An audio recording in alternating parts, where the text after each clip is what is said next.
Hey, we got a kid that works for us around the house. I've had him around since high school, since these guys got too big for me. And now that kid grew up and he's got his master's and he's an architect. But he's sitting in the living room the other day and he asked me about some of the stuff that I sold.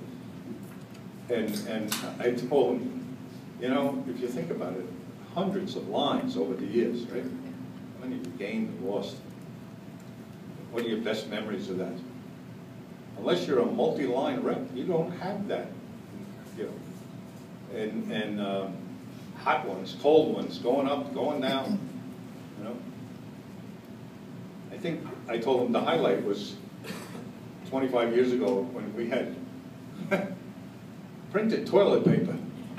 And one of the you know, it was like the Book of Lists.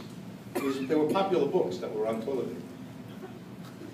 And I remember the last morning of the show, you know, the last one, your fanny is dragging. You almost hope to hell nobody comes in and bothers you for the first hour or two. In those days, they used to have to be hung over. I didn't want anybody.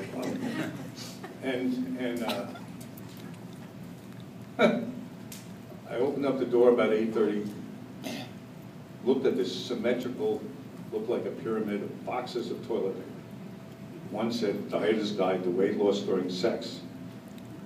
And I started to laugh. I thought to myself, for this my mother sacrificed, that I get a chance to go out there and sell toilet paper. With books on it, funny jokes on it. But only, you know, again, only somebody in the gift business. Okay? I mean, there's 350 million people or something like that in this country. There's only about 2,000 in the whole country out of that 350 million that do what we do, you know. So it's the national organizations that some of us belong to that understand you, and it's Umaga that understands you. Other than that, I never told a lot of the guys that I met over the years, you know, the groups what I sold. Nothing, there was hardly anything that had any value. You know, it was all, makes you feel good. No utilitarian value except maybe a lamp. You know. Oh, and my wife would say costume, not costume, God damn it, I forget. Fashion jewelry. Took me forever to get that right. But honestly, if you think about it, this is our group, okay? Nobody else knows what it is to sell Christmas merchandise in July, or all the other crazy things that we do. I mean, it's hard to explain, but you don't have to explain it to Chuck, by the way, is laughing here. Chuck, 40 years ago, when I was a buyer at Donaldson's, when there used to be a Dayton's, Donaldson Towers, he shows up on my door. And somehow or another, he had heard that I was looking for an item that I used to buy in New York when I was a buyer there. It was called a bow maker. And it's a piece of plastic. You can rub ribbons through it, and out comes a bow. And his father, his uncle, was the distributor for Charlie. He used to sell it at the state fair. So that and a lot of other important stuff in life. And so he comes in, and young kid. I was way before he had gray hair. And he tells me that he, this young punk, comes in and tells me he's the distributor for this item. And we're going to hire some actresses, in quotes, to be the demonstrators. And they would, you know, stand by the doors and sell this stuff. So we had a 3-ring circus going together way back when. You did well. Did very well. You made more of it than I did, but we did good. I was thinking of that multiple line reps that nobody else understands. You know, if you work for one big line, like that handsome guy over there that works for the Christmas line, but if you have a bunch of lines, there's a law of physics that I found out about at a national show. You are never in the right booth at the right time. Inevitably, you walk in to a booth And the principal, or sales manager, looks at you like you have leprosy and says, your best customer was just here 20 minutes ago. Where the hell are you? You know, and you start stuttering and say, but my appointment with him was tomorrow or yesterday. You know? But nobody else understands what that is. If you have one big line, you can stand there all day and be a big shot. They'll show up. You know? But if you got 10, 20 places you're supposed to be, don't work.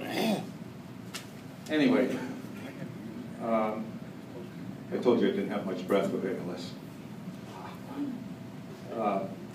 Here's my parting message.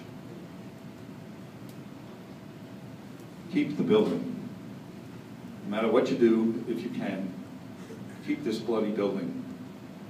Try not to be positioned where you have to do the convention center concept. And the reason is because not that these bricks are sacred, but obviously, you know, it gives us a home, a focal point, a shared destiny. You've got to face the guys in Umaga quite often if you're in the same building. But if you're only in temporary shows, you'll only see them twice a year, and you won't give a rip about them, and they won't care about that much like you either. You'll find lines will move around a lot quicker that way.